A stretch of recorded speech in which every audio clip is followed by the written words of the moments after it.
Classroom teachers are afraid they're not going to pass the end of year assessment. So what might happen to an English learner misidentified as a student with a disability? They get stuck in there and they don't make progress.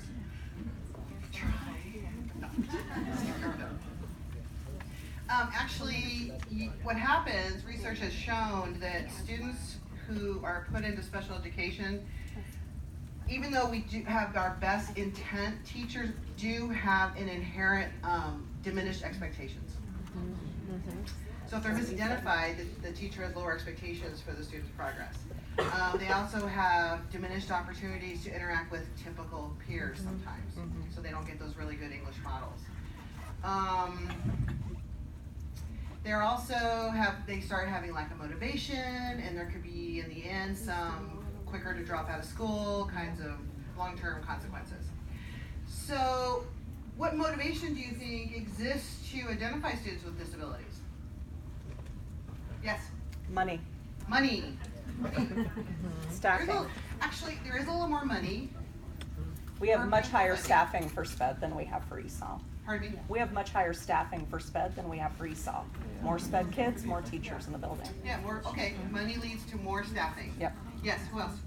I just familiarity, like a lot of teachers are more familiar with special education and not ESL, and so it's easy to just kind of push them and say this is their problem, not have to deal with the real problem. Yes.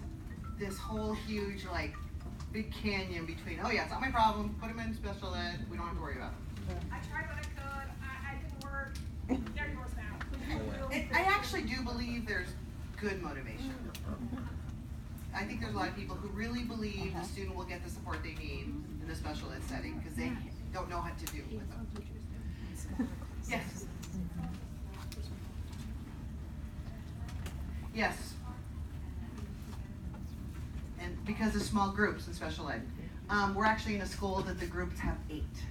So they're not going to get the small group. They're going to get the small group in their ESL class. I was a student in elementary school, and my push was get everything applied in elementary school. By the time you get to high school, and I teach high school now, it's a lot harder that PST process. We didn't have a PST team at the high school. So elementary school is like once it gets to high school, you have 18 long big assessments. You may need those accommodations, and if it's not already it's not enough 19, I don't think it's going to happen. Okay, so we're pushed to get them identified early because there's not the processes in place at the high school level to make that identification. And also I'm hearing to give them accommodations, because I'm also hearing that it gives them access to accommodations that students who are not identified as special education would not have access to for those tests that are such high stakes. So why might ELs be at risk for under-identification? Yes?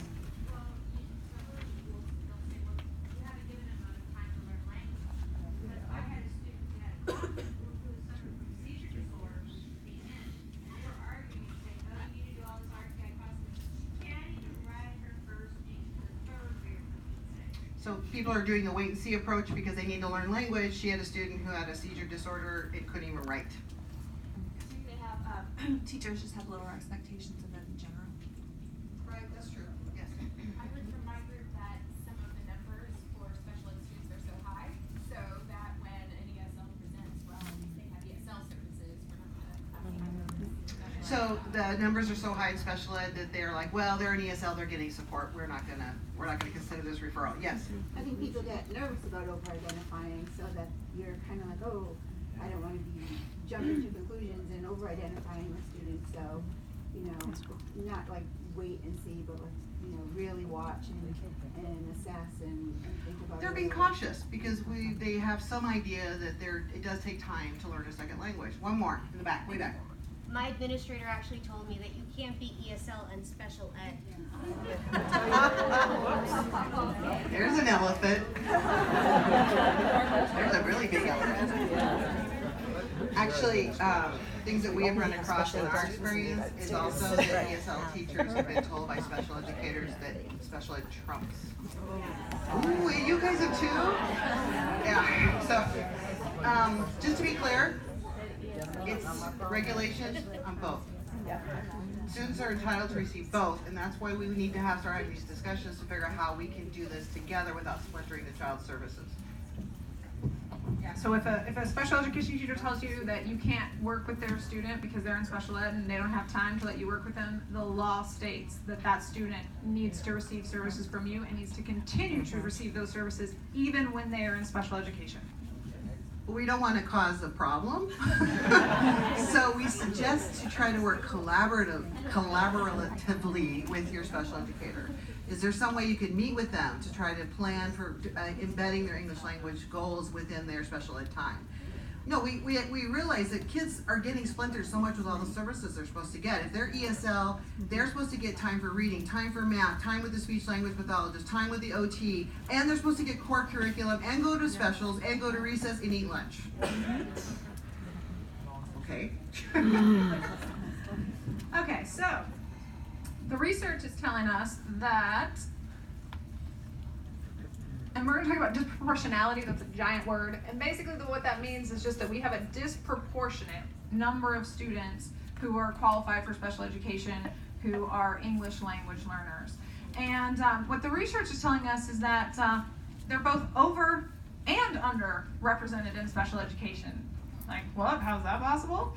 Well, it's because in the lower grades, they're under-identified, and kind of, you know, what some of the comments from the audience were, you know, like, we're waiting for them to learn English, we maybe see a problem, but we just assume they're in the silent receptive phase, that's why they're not talking at all.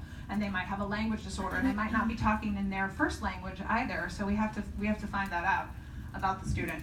And then in the upper grades, students are over-identified, maybe from what one of the audience members said about the push to get them identified before they go to the next school level. You know, at the end of elementary is kind of like that big push to get them identified before middle school. Or to give them those accommodations, because now they're taking those standardized tests, and our jobs depend on it. We need them making good scores. We got to get them those accommodations so they can do better on those tests. The research is also telling us that in large school districts, they tend to be under-identified, probably because large school districts are looking at their numbers. And at one point, when I was teaching in the classroom, someone told me, well, we're already over our percentage for our school. We can only have, you know, only 8% of your population, or I don't know the exact number, don't quote me on that. But there's a percentage that, you know, you should have qualified. And we already had too many ELLs, so we weren't going to look at any of the ELLs. 8 to 10% of the population. She's the data guru over here. And so large school districts tend to under-identify, sort of out of that fear of litigation, I think. And then smaller school districts are more likely to, did I switch it around? Over-identify. So maybe like not having as many English language learners to compare to, you don't really have a good context as to where the English language learner should be, and they're really behind in third grade and they're not reading, they're still reading on a first grade level, and you think, oh, well, we need to put them in special education, they're below the 12th percentile.